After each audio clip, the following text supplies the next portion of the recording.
Halo guys, nama aku Kelvin Dalendra. Aku dari jurusan akunting. Di sini aku akan menjelaskan sedikit tentang mikroekonomi dan aku akan menjelaskan tentang salah satu konsep mikroekonomi. Mikroekonomi atau yang disebut juga sebagai ekonomi mikro adalah ilmu ekonomi yang mempelajari tentang kurva permintaan dan penawaran serta memahami variabel biaya apa saja dalam suatu produksi barang dan jasa.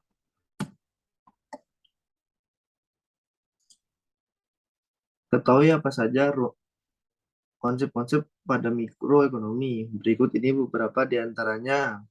Yang pertama ada permintaan penawaran, dan yang kedua ada elastisitas, dan yang ketiga ada perilaku konsumen, yang ketiga ada biaya produksi, yang keempat ada pasar persaingan sempurna, yang kelima ada pasar monopoli dan oligopoli, yang terakhir ada pasar tenaga kerja dan tanah. Perilaku konsumen. Jadi di sini aku akan menjelaskan tentang perilaku konsumen.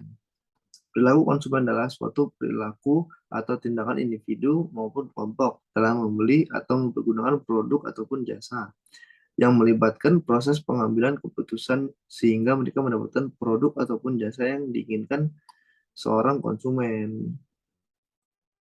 Nah, ada beberapa faktor yang mempengaruhi. Yang pertama ada faktor kebudayaan. Faktor kebudayaan memiliki pengaruh yang paling luas dibanding faktor-faktor lain.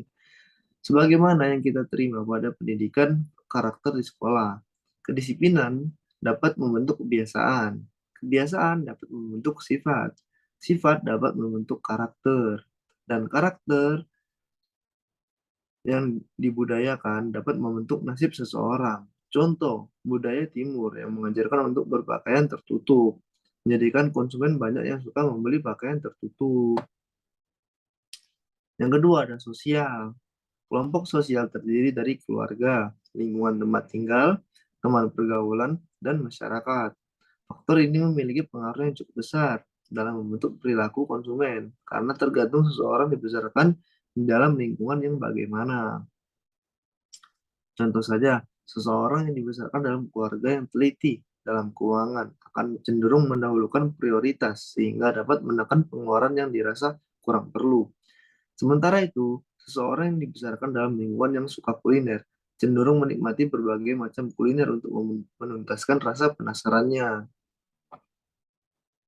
Yang ketiga, ada faktor pribadi. Perilaku konsumen dapat ditentukan dari pribadi orang tersebut. Misalkan saja faktor usia, kesehatan, kepribadian, gaya hidup, kondisi ekonomi, dan konsep diri dari mereka tersebut. Tahapan psikologi seseorang mengkonsumsi produk bisa saja dipengaruhi oleh kematangan berpikir dan kedewasaan seseorang.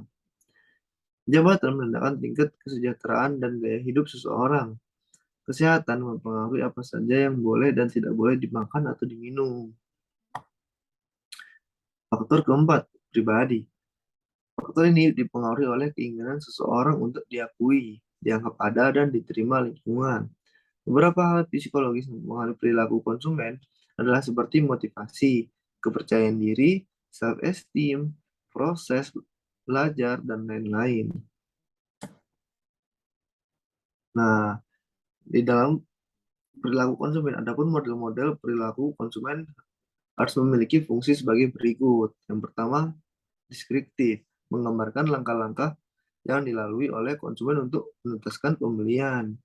Yang kedua ada prediksi, mampu memperkirakan aktivitas konsumen di masa depan yang berhubungan dengan aktivitas jual beli. Yang ketiga ada penjelasan, menjelaskan sebab-sebab konsumen membeli produk tersebut. Dan yang terakhir ada pengendalian, mengarahkan aktivitas yang dilakukan konsumen di masa depan agar melakukan pembelian.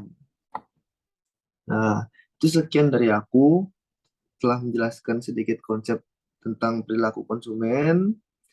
Sekian dari saya. Bila ada salah kata, saya minta maaf. Dan see you on next video. Bye.